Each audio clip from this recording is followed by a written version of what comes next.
So just to introduce myself, my name is Roxy Gwani. I'm the VP of Platform Operations at iFindTaxPro. We are a software company based on the West Coast, and we focus on tax solutions for tax professionals and clients. And we've put together this Tax Talk webinar and platform just to bring together different thought leaders and to keep people who are keeping a keen eye on tax movement, tax updates, tax, and as well as just educational content. So thank you for being here with us. And we're also joined by Stan Sukhinin, who has 18 plus years in investment banking and corporate lending at major global institutions. He's helped develop mezzanine loan products, shape Eastern Europe financial markets, and he's a former senior partner, managed over 450 million in loan portfolios and leading finance teams. He's a board member, alternative asset specialist, and the founder of Soso, which guides businesses to optimize cash flow and scale. He's also a CFA charter holder. So Stan, the floor is yours, and we'll look forward to your session. Thank you for joining us.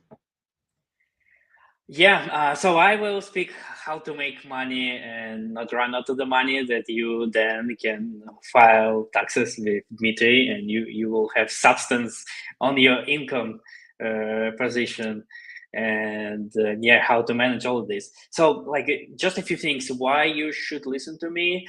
I've been working more than 18 years with entrepreneurs, business owners from different kind of size. I used to work in corporate lending, investment banking, now running my own fractional CFO consulting company. And I've just seen like different stories, completely different. I've seen very successful businesses that turns into the bankruptcy in a few quarters. I've seen businesses with over leverage that survive and doing business even with very high leverage, like years and years. And I've seen stories when like great businesses just like turn almost into restructuring, like also like just in a few quarters.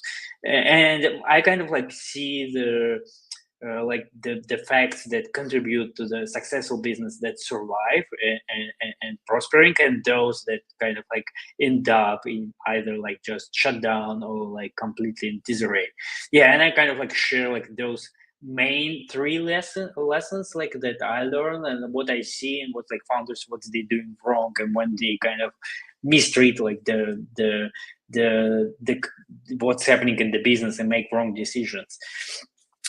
Yeah, so the first one is just like it's probably sounds obvious, but like it's what I see like again and again, especially for emerging business owners and entrepreneurs, like when you don't have enough paying customers, and especially like it's like when you alone and you have one contractor, it's kind of like it's hard to run out of the money, like out of cash flow if you don't have enough customers, but you don't have enough like expenses. You can manage this and you can measure it, but like what happens like when the product or service that you're providing is not really strong, you don't really find the right food with this product and you don't charge enough, but you see there's like I don't know number of customers that using it, but like margin is not really good, but you see like you have more customers and you need to scale, like your overheads is growing, and what's happening, you kind of like you kind of have a revenue, you kind of have expenses, but like because you don't really find this product market fit, it's not your, it's either the product or service is not good, or like pricing is not good, or you just like you haven't yet found your ideal customer. Like you kind of balancing on this kind of like in between, right? It's not that you kind of like don't really have any money, but it's also you don't make any kind of additional money. And especially if you end up like your time and your effort, and you're probably working, I know, at least like 9 hours a day, like your time, it's going to be definitely loss-making business, right? After you like just factoring the cost of the time and effort of the business owners. Yeah, and like usually product market fit it's about like startups. I see it's also about a business like just like not innovative, just normal businesses where you don't really find these kind of like the right relationships between your product and service and your customers, and how much you should charge, and like, do they receive this value? It's kind of like this triangle between like those factors. So make sure, because like, especially if it's not a startup, if you are not really want to sponsoring like your early revenue growth, like margin should be good in the very beginning. And especially yeah, even if it's something new, it's like it's kind of like your early customers, your early adopters, they willingness actually to pay higher, trying something new.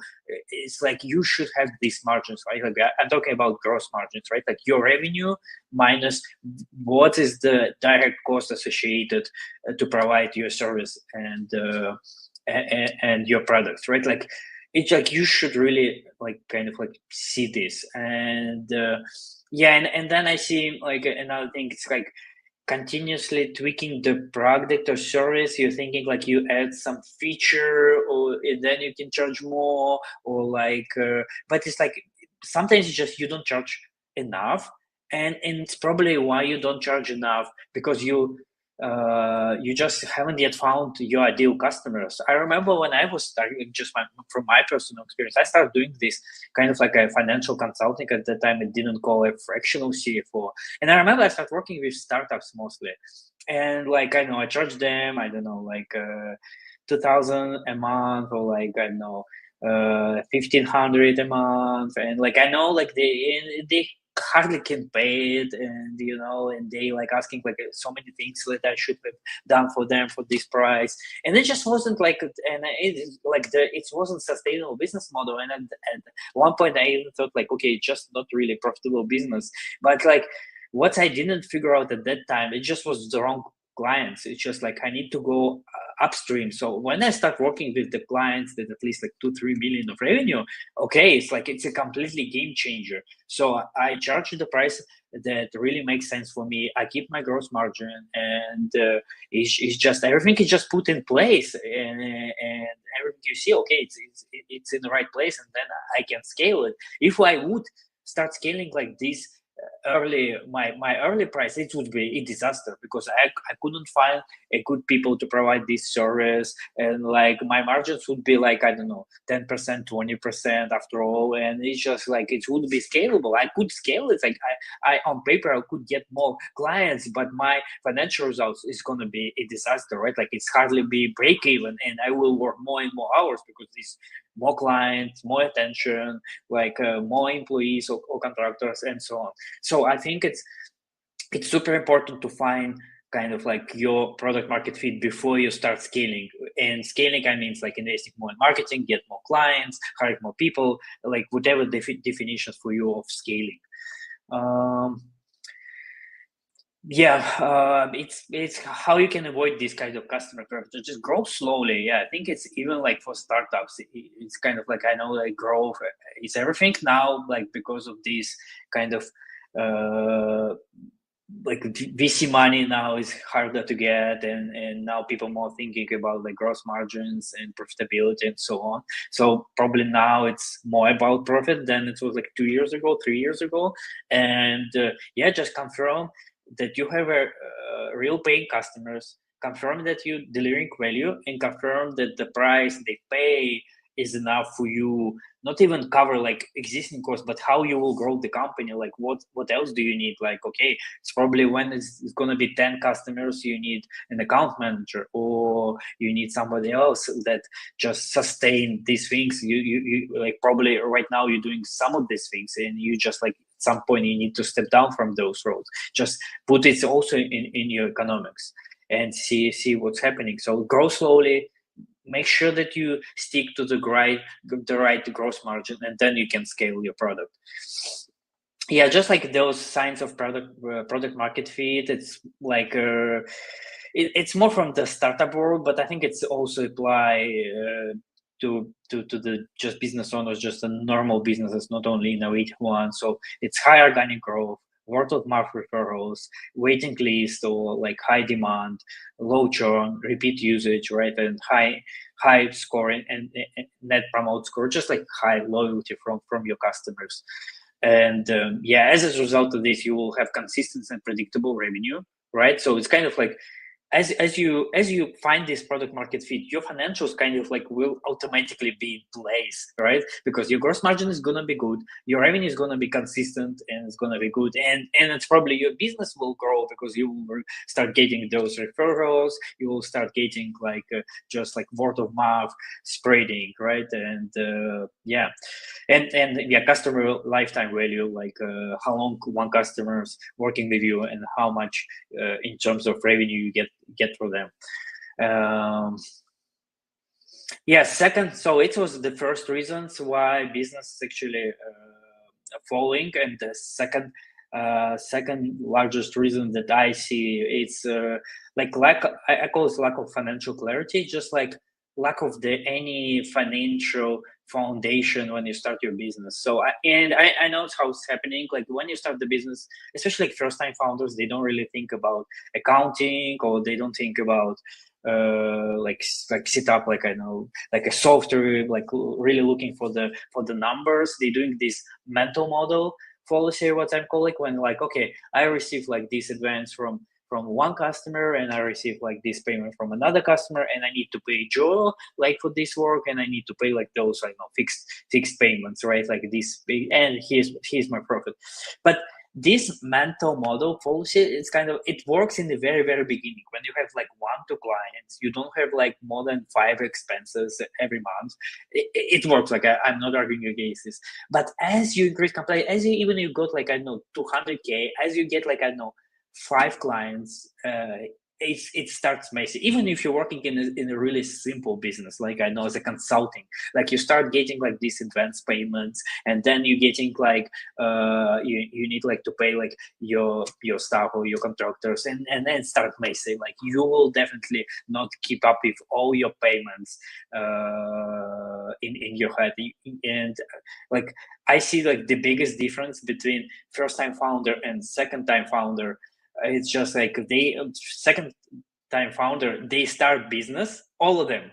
I literally, it's just I see it all the time. They start business with like first day of the new business. They just starting like an accounting. They like find someone who will run from the first day, because they already experience this. When it's become messy, it will take so much time, go like through, I know, back like even like 9 months ago, and trying to figure out, oh, I paid this for what, like what was this payment, like, oh, like why I received this, what is it, was advancement payment, or it was like a pay, or it was like for this contract or that contract. It's just like you will spend so much more time just trying to figure out, and sometimes people just cannot figure out, like, right, like Dmitry mentioned like a crypto, and like if you somehow in the crypto sector, like it just like there's no description in your payments, right? Like literally people cannot remember why they send this, and they cannot see who they send this payment for, right? It's just like it just you can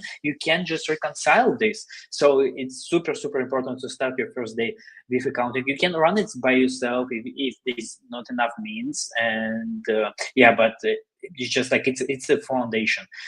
And the second thing, like you can't really make any serious financial decisions without financial data. Like it's just like, I don't know, like and you think like, okay, probably like, you know, there's some strategies that really involve financials, like I don't know, IKEA, like from the very beginning starts like say, okay, we'll keep gross margin quite low, we will have some loss making items, but overall because of the revenue, like we'll make enough money, right? You can execute this strategy if you don't follow your gross margins. Like IKEA wouldn't exist if the owner like didn't know his gross margins across all his products, right? And I think even if you're not executing like really kind of like financial strategy is a core of your business strategy, it's still super important, like to managing, okay, what is your gross margin, what is your operating margin, where you want to be like in 1 year, in 2 years,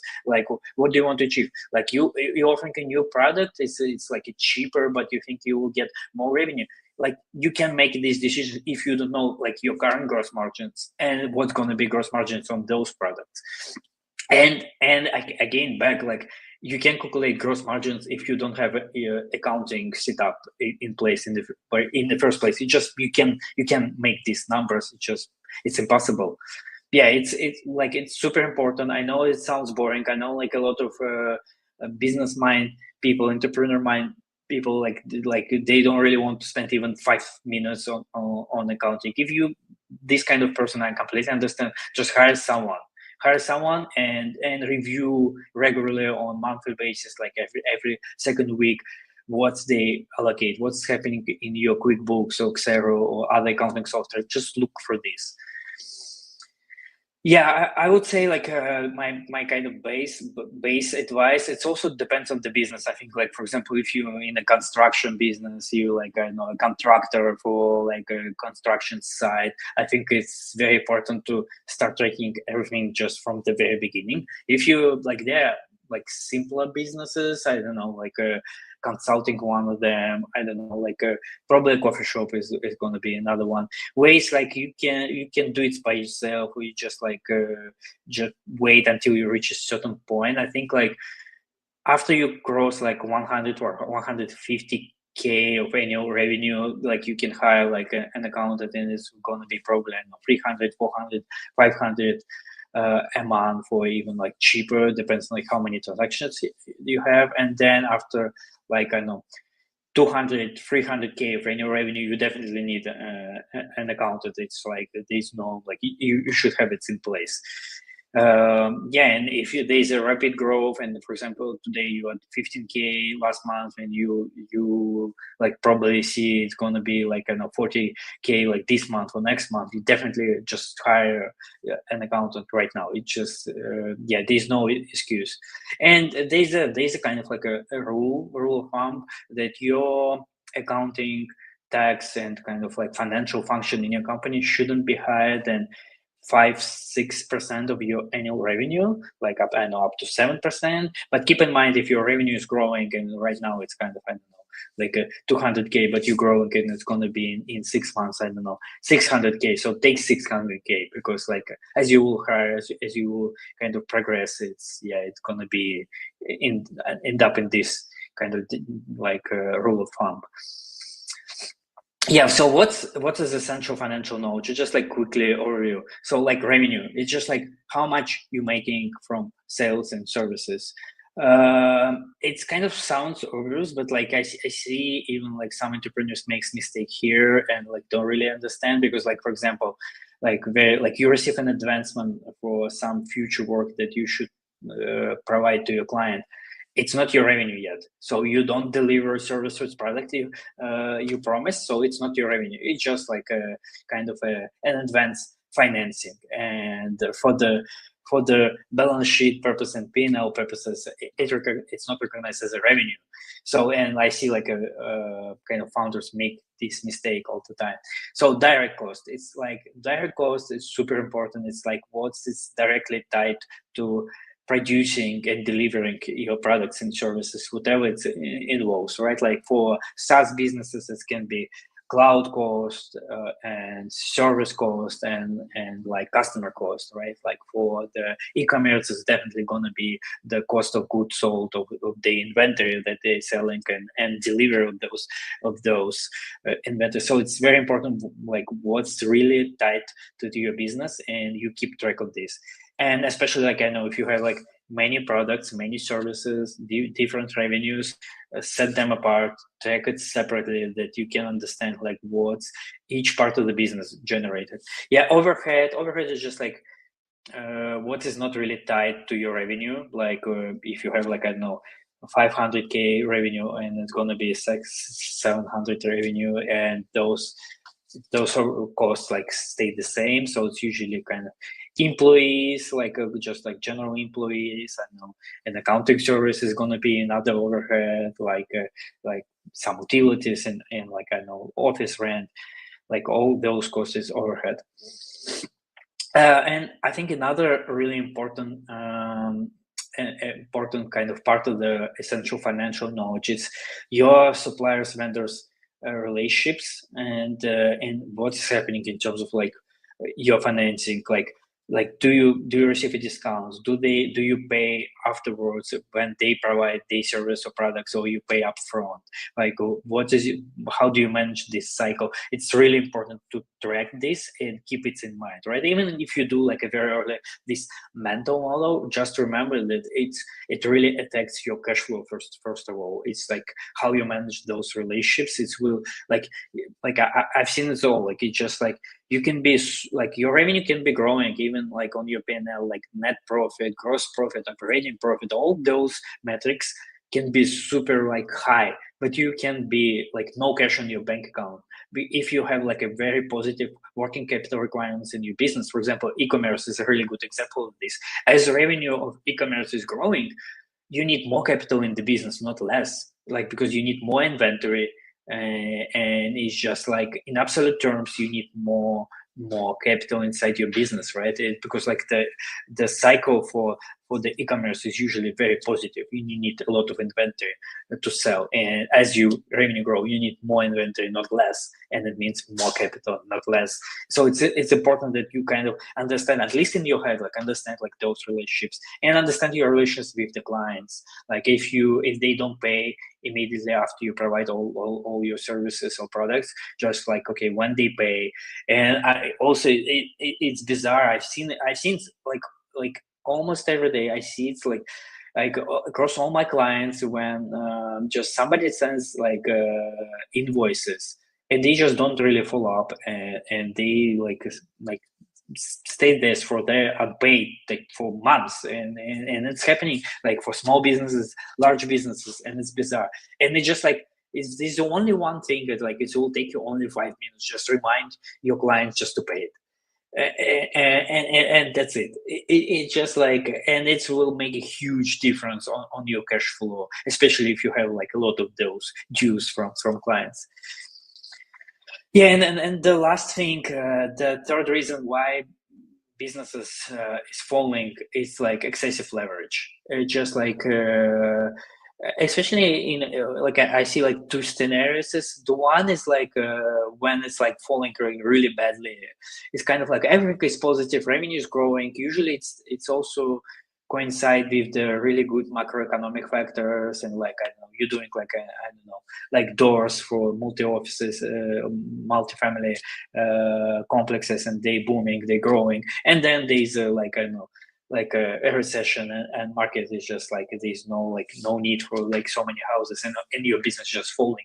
And when you in a really like this growing phase and you think everything is positive, like, you know, humans being really kind of like, they think it's gonna be forever, and they like, oh, like I'm making these margins and I'm making this absolute number. I want to extend. I want like to get to new markets, or like I want to expand my team, and they take more and more leverage. And at the time, what I see, like why it's so especially dangerous, like the leverage they take is okay. So they take, I don't know, 4 EBITDA, 5 EBITDA, like and usually low interest rate, and it's kind of like on paper this business can serve, and even some safety of margins, serve this debt and repay it over time. But then when you face like this kind of like a downturn on the market, like there's two things happening. Your revenue is falling, but your margins is falling. So it's kind of like a double. So it's just like pushing you, like your revenue is falling and margins is falling, and your EBITDA usually it's not like, oh, your revenue like half what it used to be last year, and your EBITDA is half of what it used to be. No, your EBITDA is gonna be 1/4 what used to be last year. It's like this rule works like across all industries. I've seen it all. Like it's what's happening, and then you cannot serve this debt, even like paying like interest, and then if there's some principal repayment, you just can't serve it, and it's all falling apart. Yeah, so it's kind of like be very cautious with leverage. They don't take too much, especially if it's like super positive in terms of macroeconomics, and just like be very mindful of the debt, and play scenarios. I would say like play different scenarios. Let's say, I don't know, you lose like your 2 biggest customers. What's gonna be with your financials? Can you still serve this debt? Like what's gonna happen? Yeah, so like I'm not against that, but you should be very cautious, because I think it's the biggest reasons when you over like, I don't know, 1 million, 3 million, 5 million revenue. It's the big, like, other things not really killing your business. Like you can survive, like losing your customers, like I don't know, market shift. You can pivot. You can survive. I've seen it all, but like the leverage can kill you. Yeah, and yeah, super important to keep it low and very mindful, and don't take any debt until you not sort out your financials, until you don't know like your margins, you don't know, like you don't have a proper balance sheet. Like, don't take any debt. It's just like, it's a nightmare.